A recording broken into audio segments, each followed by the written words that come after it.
तो हमारे पीछे आपको भारत के मैप के साथ जो ये पूरा का पूरा स्ट्रक्चर दिख रहा है, वो दिखा क्या रहा है? तो मोचा तूफान कितना खतरनाक है, कितना प्रभावी है और वो कैसे आगे बढ़ रहा है, इसी चीज को इसके जरिए दिखाया जा रहा है।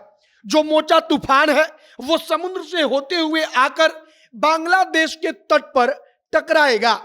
अब बांग्लादेश के तट पर जब टकराएगा तो अनुमान लगाया गया है कि 160-170 किलोमीटर के स्पीड से हवा चलेगी। उसको हवा नहीं बल्कि तूफान कहा जाएगा। कहा जा रहा है कि जो मोचा तूफान है, साइक्लोन है, वो और अधिक मजबूत हो रहा है। पहले थोड़ा इससे कमजोर था, लेकिन समय के साथ और मजबूत हो गया और खतरनाक हो गया। और आगे हम इसी मोचा तूफान के बारे में बातचीत करेंगे। बाकी हमारा नाम मोहित कुमार सिंह है और आप जनता जंक्शन देख रहे हैं। सबसे पहले इस बात को समझिए कि मोचा तूफान जब आएगा तो ये कितना खतरनाक होगा। अब ये कितना खतरनाक होगा और किस व्यापक तौर पर तैयारी की गई है, उसका अंदाजा इसी बात से लगाइए कि मोचा तूफान आने के 2 दिन पहले से ही अलर्ट जारी किया गया। कहा गया कि समुद्र में नाव लेकर मत जाइए। समुद्र किनारे जो लोग रहते हैं उनको कहा गया कि सुरक्षित आप लोग वहां से अपने परिवार को लेकर निकल जाइए। और उसके बाद वहां पर जो तमाम टीम होती है गवर्नमेंट की, अलग अलग टीमें, उन तमाम जवानों को तैनात किया जाने लगा और पूरी तैयारी उधर हो रही है। अब मोचा तूफान का बिहार पर क्या असर पड़ेगा?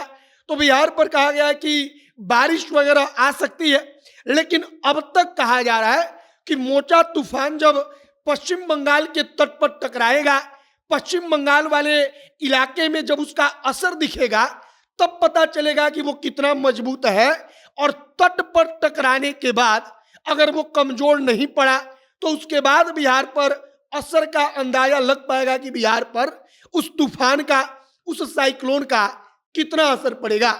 फिलहाल सिर्फ पश्चिम बंगाल नहीं बल्कि म्यांमार के तट पर जो मोचा है वो जाकर टकराएगा और इस बात को लेकर अलर्ट जारी है।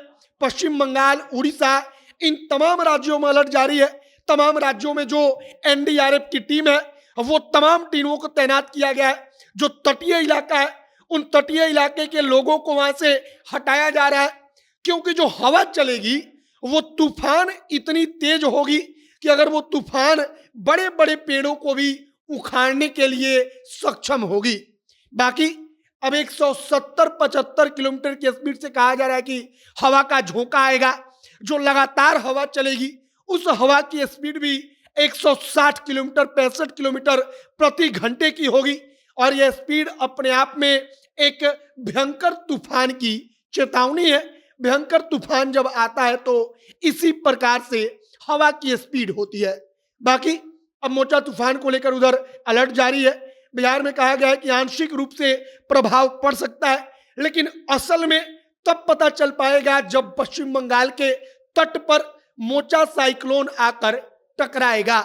फिलहाल जो अलर्ट जारी हुआ है हमने उसके बारे में आपको बताया। अब आगे मोचा साइक्लोन किस तरह से आगे बढ़ता है, तट पर टकराने के बाद उसकी स्थिति क्या होती है, इन तमाम चीजों के बारे में जो भी अपडेट, जो भी और नई खबर आएगी, सब कुछ हम आप तक पहुंचाएंगे। आपकी प्रतिक्रिया क्या है कमेंट बॉक्स में लिखकर बताइएगा। तमाम खबरों के लिए हमारे साथ बने रहिएगा। बहुत बहुत धन्यवाद।